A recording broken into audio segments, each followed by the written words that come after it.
Deuxième partie de Frontal, votre rendez-vous politique dont le numéro de ce jour est consacré à la Centrafrique. La Centrafrique qui vient de se doter d'une nouvelle constitution catégoriquement rejetée par l'opposition centrafricaine. Roger Ndjalandi, dans cette émission, comme nous n'avons pas beaucoup de temps, ne tournons pas autour du pot. Je fais un petit rappel. La constitution de 2016 permettait au président Touadéra de briguer, ne permettait pas au président Touadéra de briguer un troisième mandat. La nouvelle qui change le quinquennat en septennat permet donc de briguer indéfiniment. Est-ce que finalement, sans langue de bois, ce n'est pas ça l'enjeu? Vous avez essayé de nous parler des nouveaux droits introduits pour la jeunesse, etc. Mais est-ce que finalement l'enjeu n'est pas celui-là?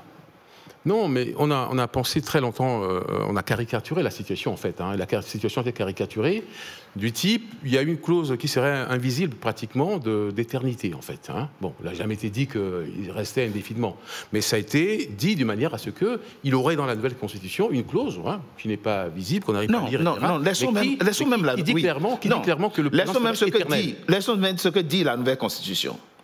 Oui. Est-ce que ce n'est pas pour briguer un troisième mandat? Non, mais que le président a fait changer, pas indéfiniment ou pas, même si c'est un seul mandat, ça pose déjà problème. Oui, mais justement, là encore, ça justement, pour vous répondre, ça fait aussi partie de certains nombres de, comme je disais, des caricatures, parce que beaucoup de gens pensaient que justement, la nouvelle constitution libérait le chef d'État, finalement, des exigences de l'ancienne constitution. Les exigences en termes de limitation de mandat, etc. Bon, très bien. On a pensé ça. Ah, parce que ce n'est pas le cas? Mais non, c'est une nouvelle constitution. Parce que si on regarde la constitution, si on aurait révisé la constitution, on aurait révisé l'ancienne constitution, et qu'à partir de la révision, on enlevait ces exigences-là, on aurait compris. Mais la question ici, c'est une nouvelle constitution. Non. Donc on n'est plus dans la même disposition d'esprit. Monsieur Ndjalandi, donc s'il y a des conséquences du type le président des Pays-Bas se renouveler, etc. Je veux bien, mais ça reste encore un discours. Enfin, ce sont des prises de position politique. Mais c'est pas ça. Je vous laisse répondre. Non, mais peut-être que c'est de la caricature, comme il dit. Non, c'est pas du tout de la caricature. C'est clair, c'est net, c'est écrit noir sur blanc. En tout cas, nous savons que l'article 67 de cette nouvelle constitution, le président et un nouveau mandat, donc c'est un septennat renouvelable N fois. C'est clair. Relis l'article 67. Mais la comparaison là, se fait par rapport à l'ancienne constitution. Maintenant, Roger, tu dis que ça ne concerne pas la durée et le mandat, mais pourquoi avoir caché la constitution aux Centrafricains? Il y a un décret qui convoque le corps électoral. Ce corps électoral qui est convoqué doit lire la constitution. Vous savez, Richard, avant le référendum, la Constitution était invisible, introuvable, illisible. C'est à une semaine, encore à quelques jours du vote, que le président va se rendre je ne sais où pour lui-même remettre la Constitution à son directeur de campagne pour pouvoir, écoutez, à la limite, la vulgariser. Et c'est là où les gens vont découvrir le poteau rose. Les gens vont... Cette constitution, elle n'est même pas passée à l'Assemblée. Les députés seront surpris, ceux qui n'ont pas le bac, de savoir que, les prochaines législatures, ils ne seront pas candidats. Ils ne pourront pas être éligibles. Beaucoup de dispositions dans cette nouvelle constitution sont contraires. Donc nous pensons que la constitution cachée au peuple centrafricain, qui sort à peine une semaine avant le vote, portait des germes de division, de haine, d'exclusion, d'accord? Et, comme disaient certains de mes compatriotes, un torchon, un règlement intérieur du MCU, à la limite. Monsieur Touadéra, tout puissant, c'est lui qui fait la pluie et le beau temps en mettant en place cette nouvelle constitution qu'il a osé cacher au peuple qui pourtant, comme ils le disent, a sollicité cette nouvelle constitution. On ne lui a pas mis ça à disposition. Qu'est-ce que ça aurait changé selon vous à voir la constitution à un mois avant le référendum, 2 mois avant le référendum? Mais c'est une procédure normale. C'est une procédure normale. Vous ne pouvez pas dire à quelqu'un de voter un texte qu'il ne connaît pas. Avant que le professeur ne prenne la parole, c'était un problème d'imprimerie Non, c'est pour comprendre. Non, mais je veux bien. Mais je veux dire que, en quoi... oui, je veux bien. Oui, la Constitution... Est-ce que je suis là pour débattre? Si on veut entrer dans les dispositions de la Constitution, c'est une chose. Oui. Mais je pense que la question ici qui est posée, c'est la question du principe. Oui. Pourquoi on change une Constitution, etc. C'est une question de principe. Maintenant, je ne vais pas aller dans l'article. D'accord. Alors, votre position... L'intérêt de dire, est-ce que c'est opportun ou pas? Est-ce que la démarche doit être subordonnée ou elle est insubordonnée, etc. C'est toute la question là. Il y a une procédure qui a prévu cela et que la démarche telle qu'elle est initiée par le président de la République a été une démarche qui n'a pas respecté les exigences telles que prévues. En ce moment-là, c'est sur le principe qui m'intéresse. Parce que c'est sur ça que nous devons éclairer les Centrafricains. En tout cas, à ce niveau-là. Maintenant, s'il y a un débat sur le contenu, parce qu'il me semble que sur le contenu, on rentrera maintenant dans les dispositions de la Constitution. Donc, le débat ici, c'est pas d'entrer dans les dispositions de la Constitution. Dans les deux cas, le président Touadéra n'a rien respecté. Dans les deux cas. Notre temps est compté. Est compté, c'est ça. Il dit caricature. Quand moi je parle de la question du mandat présidentiel, il dit c'est de la caricature. Ce n'est pas ça l'enjeu pour le président. Vous avez observé que je n'ai pas, alors que je suis prompt à me mêler à la discussion, je ne me suis pas mêlé de cette discussion parce que je trouve qu'il n'y a pas objet à discussion aujourd'hui. Pour nous, d'abord au Conseil de résistance et de transition, ce qu'ils appellent la Constitution, c'est la matérialisation d'un coup d'État, d'un coup de force contre le peuple centrafricain et par conséquent, il n'y a pas à en discuter le contenu. Par ailleurs, vous avez évoqué tout à l'heure un communiqué qui a sanctionné la réunion des leaders de l'opposition démocratique. C'était le 27 septembre dernier, à Paris. Politique, société civile, Conseil de résistance et de transition. Et nous avons dit dans ce communiqué que nous ne reconnaissons pas ni cette constitution-là, ni les institutions qui en sont issues ou en seront issues. Donc la discussion n'a pas, pour nous, il n'y a pas lieu de discuter. Il n'y a pas d'objet à discussion. En revanche, ce qu'ils appellent constitution, pour nous, et pour moi, à titre personnel, il ajoute au coup d'État, à la forfaiture et à l'ensemble des crimes qui ont été commis contre le peuple centrafricain, un dernier crime contre le peuple centrafricain à travers la notion de centrafricain d'origine et avec les exigences. Parce que je voudrais qu'on comprenne très bien, nous avons un pays qui est un pays qui s'est formé d'une certaine manière, avec l'afflux de populations qui sont venues d'un peu partout. Un métissage de la société centrafricaine. De la société centrafricaine. Depuis les indépendances, d'ailleurs, notre développement originel s'est fait sur la base du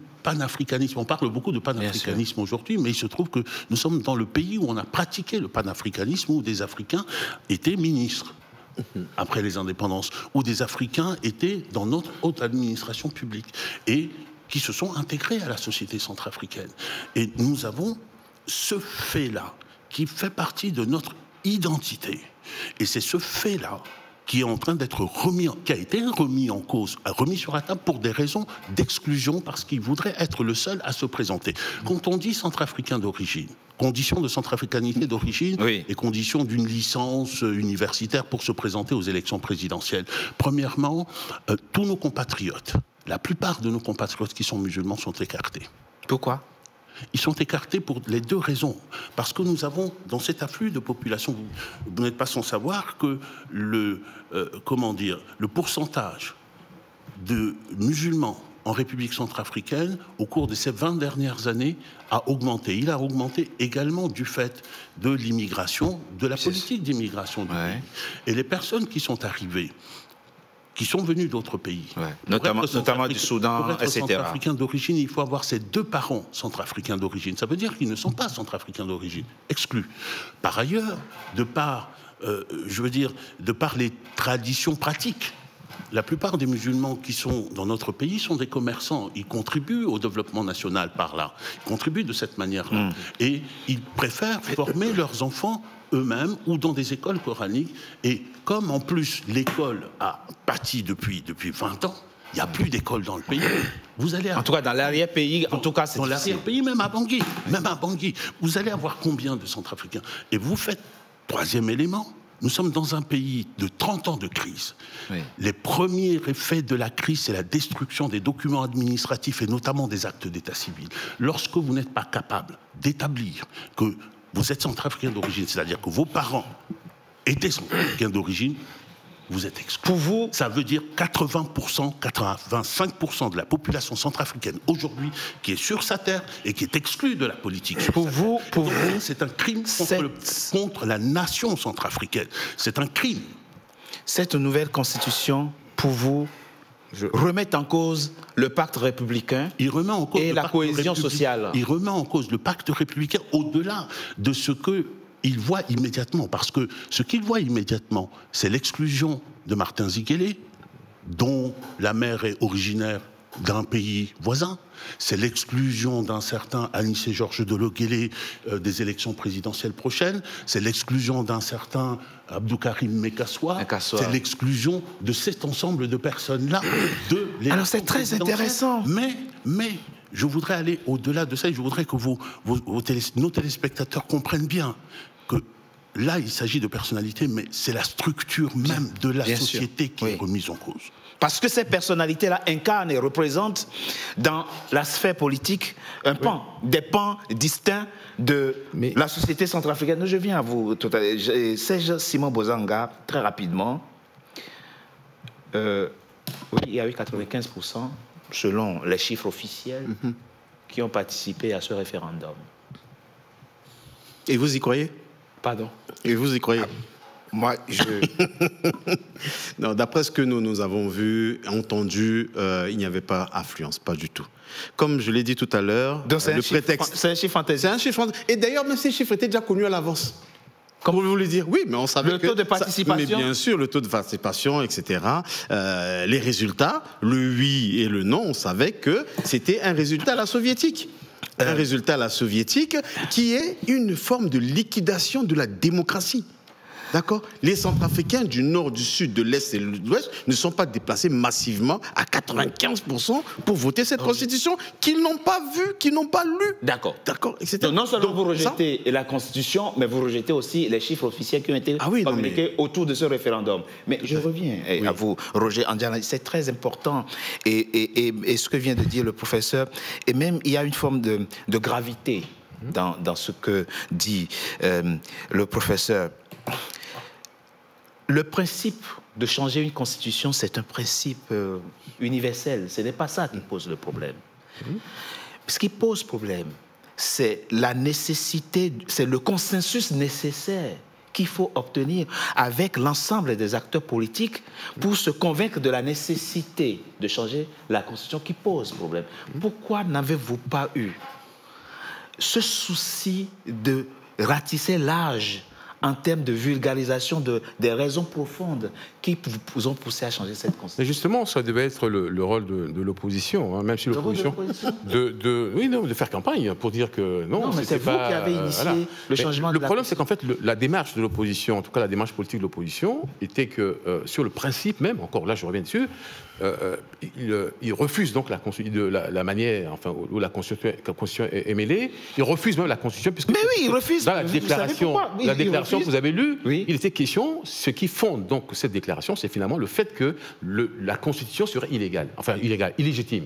Oui. Donc à partir cette illégitimité, à travers le mécanisme, s'explique par le fait que on n'a pas révisé la constitution dans une nouvelle constitution. Non. On est d'accord là-dessus.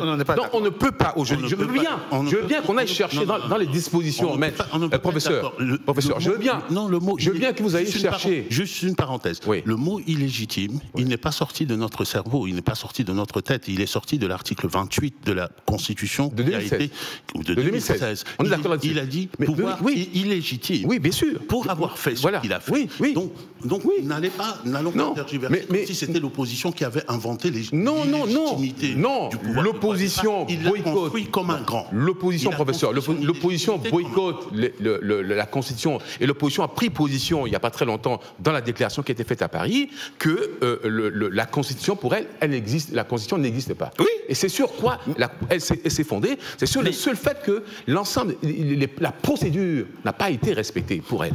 Et donc, à partir de ce moment-là, on ne peut pas. Monsieur le haut représentant du président de la République, de celui qui fut notre président de la République, prêtez-nous un peu d'intelligence et un peu de complexité de la pensée quand même. C'est ça. Pour le simple fait que vous croyez que autant d'esprits centrafricains, les plus brillants, se soient réunis simplement pour tronquer, pour saisir un prétexte pour pouvoir faire quelque chose?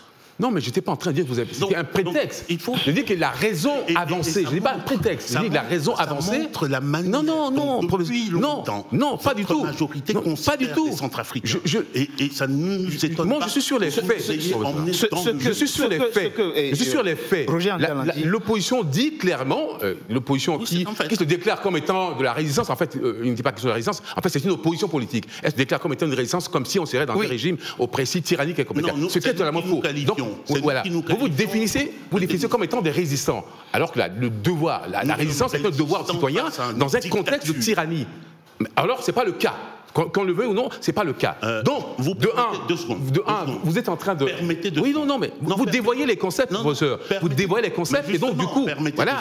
Oui, et vous permettez que je finisse là-dessus. Et vous permettez que je finisse là-dessus. S'il vous plaît. Je veux bien, mais si vous ne me permettez pas de finir, et donc, ce que vous dites, professeur, enfin, l'opposition, c'est quoi? C'est que, à partir du moment où, pour vous, d'ailleurs, c'est ce qu'a un peu dit Mitterrand. Je veux dire que Mitterrand a toujours dit que le coup d'État permanent était rare. Mitterrand a refusé la Constitution 5e République. Moi, je pense, recentrons le débat autour d'éléments précis. Oui, s'il vous plaît. Je viens. Justement, 2 éléments précis, parce qu'il ne faut pas balader nos téléspectateurs. C'est ça. Lorsque nous disons c'est une dictature, de fait, aujourd'hui, depuis le résultat du référendum, ce n'était qu'un marqueur pour ce pouvoir, un marqueur pour passer à un autre degré. Le référendum, dites-vous. Pour passer à un autre degré dans la dictature. Aujourd'hui, il y a des procédures, une procédure qui a été engagée pour lever l'immunité parlementaire de 3 parlementaires qui ont participé à la réunion du 26, à savoir le président Ziguélé, le président Dolo-Guélé et un jeune député, Yann Doka, qui était président d'une des commissions de l'Assemblée nationale. Et au prétexte de quoi? Au prétexte de cette déclaration. J'aimerais bien qu'on me dise ce qu'il y a d'illégal ou de criminel comme mot ou comme phrase dans cette déclaration, elle est très courte, les citoyens ont la liberté d'expression ou non. Les citoyens ont la liberté de s'exprimer, de se comporter ou de faire des choix dans cette République ou non. Ça, c'est le premier élément. Le deuxième élément, je pourrais vous sortir ici de mon téléphone. Hier, pas plus tard qu'hier, il y a 2 personnes, que je ne cite pas ici, 2 personnalités en République centrafricaine qui m'ont envoyé les échanges, des WhatsApp qui leur ont été envoyés par des proches du régime, par les gens du régime, pour les menacer de mort. Les menacer de mort, pourquoi? Parce qu'ils seraient les agents des terroristes criminels, c'est comme ça qu'ils nous nomment. L'opposition centrafricaine. Le nom de Jean-François Akanji-Kombe, le nom de Martin Ziguélé, le nom de Dolo-Guélé, c'est ça la réalité du régime. Vous vouliez des faits, nous vous posons des faits, et ce ne sont que quelques faits. Je veux bien. Mais vous sortez des faits que pour moi, c'est très difficile de vérifier. Je ne dis pas que vous êtes en train de raconter des histoires. Vous êtes au courant? Il y a eu un certain nombre de déclarations à ce niveau-là. Hein. Je suis d'accord. Est-ce que même ça a été la première fois? C'est pas la première fois publique. C'est pas la première fois. Oui, de la part des personnalités du pouvoir. Des personnalités, à titre individuel, qui ont dit oui, effectivement, qu'il faut enlever l'immunité de. Mais pour avoir fait quoi? Mais ça reste leur opinion. Je ne peux pas répondre à leur place. D'accord. À ma connaissance, il n'y a pas de procédure aujourd'hui pour lever l'immunité de ces députés là, que je sache. Sauf si vous êtes au courant de certaines choses, etc. Mais moi, je ne suis pas au courant qu'il y a une procédure aujourd'hui initiée pour relever les machins. Maintenant, dans le même temps, c'est vrai qu'il y a eu des déclarations publiques, il y a eu un certain nombre de déclarations. Je suis entièrement d'accord avec vous. Et sur lesquelles je me réserve. Un autre fait précis. Je renvoie simplement le représentant du pouvoir ici aux propos très clairs et publics du conseiller spécial que j'ai qualifié comme étant l'âme damnée de ce pouvoir. Je vous renvoie, c'est là. Je sais, j'ai écouté. Alors, évoquons un autre fait, précis et concret. Qu'est-ce qui, aujourd'hui, en Centrafrique, qu'est-ce qui s'est passé pour qu'on soit obligé d'inscrire dans la Constitution le fait que pour être candidat à l'élection présidentielle, il faut être de père et de mère centrafricains et il faut avoir une licence. quel est le problème structurel qui se pose aujourd'hui, qui s'est posé dans le parcours politique de la Centrafrique ces dernières années et qui nécessite cette balise dans la Constitution? Le pays peut envisager une autre trajectoire. Peut envisager une trajectoire. Oui, mais à partir d'un problème. Oui, oui, à partir d'un problème. Mais si à un moment donné, vous savez, on est tous en Afrique, hein, il y a des trajectoires différentes, etc. Donc on peut très bien envisager la. Et il se trouve comme par hasard que des acteurs importants de la politique centrafricaine sont concernés. Et ça, ce n'est pas une. Certainement, il y a une coïncidence. Il y a une coïncidence malheureuse. Il y a une coïncidence malheureuse. Je veux dire, je suis d'accord avec vous. Je suis d'accord avec vous. Je suis d'accord avec vous. Il y a une coïncidence malheureuse. Mais bon, écoutez, le problème est que ce sont des nouveaux droits. Et puis on a retiré certains nombres de droits. Voilà. Ce sont des droits du type des jeunes, comme je disais au début de notre conversation. Et puis il y a des droits aussi du fait que quand on est binational, on ne peut pas, par exemple, être candidat tel. Bon, ça, ce sont des nouveaux droits. Je veux dire, je peux pas vous dire. Oui, mais comment voulez-vous? Moi, je peux pas appeler ça. L'inscription d'une... Je suis entièrement d'accord avec vous. Bien sûr, on est d'accord. Ça reste quand même de nouveaux droits aujourd'hui. D'accord. Maintenant, est-ce que c'est bon, c'est pas bon, etc. Ça, c'est un autre débat. C'est pour ça que moi, je dis que... Des nouveaux droits qui sont... Et puis on en débat. Soit qu'on rentre dans le texte, on dit, voilà, on refuse la Constitution. En ce moment-là, pour le principe, parce que la Constitution n'est pas faite ne doit pas se faire de cette manière-là. Et puis alors que... voilà. C'est ça là qui m'intéresse. Mais maintenant, si à un moment donné, on se retrouve et qu'on dit, voilà, on prend la Constitution et là, on regarde maintenant les dispositions de ces constitutions-là, moi, je suis entièrement d'accord pour débattre de ces questions-là. Or, il se trouve qu'aujourd'hui, j'ai en face de moi une opposition qui dit qu'elle ne reconnaît pas la Constitution, donc elle ne peut pas rentrer dans les dispositions de la Constitution. Et en même temps, elle revient dans les dispositions de la Constitution pour essayer d'engager... Ça, c'est sortir du débat. Le débat que l'opposition pose, c'est un débat pour dire que nous, on ne reconnaît pas la Constitution. Je ne parle pas de l'opposition. Voilà, moi, ma question... Oui, non, elle ne peut pas dire qu'elle ne reconnaît pas la Constitution et nous sortir d'un débat en essayant de... La question, c'est ça le problème, en fait. La question, c'est que... Vous savez, là, on appelle la problème qu'on a dans notre pays. La Constitution, on n'a pas de... La Constitution, c'est on a du mal à... C'est la Constitution qui cimente le vivre ensemble. Exactement. La Constitution est capable de dire clairement et d'assumer ce qu'elle dit. Oui. Si vous êtes incapable d'expliquer votre propre politique, ne renvoyez pas la balle à l'opposition. Nous sommes assez... Il va vous répondre. Je propose qu'on marque une pause. Je propose qu'on marque une pause. Sur la base d'une déclaration. Je propose. Sur la base d'une déclaration de l'opposition qui date de moins d'un mois. Voilà. Oui, ça date du 26 septembre. Je propose qu'on marque une pause. On se retrouve dans quelques instants. C'est sur la base de ça. Pour la troisième et dernière partie de notre émission. À tout de suite.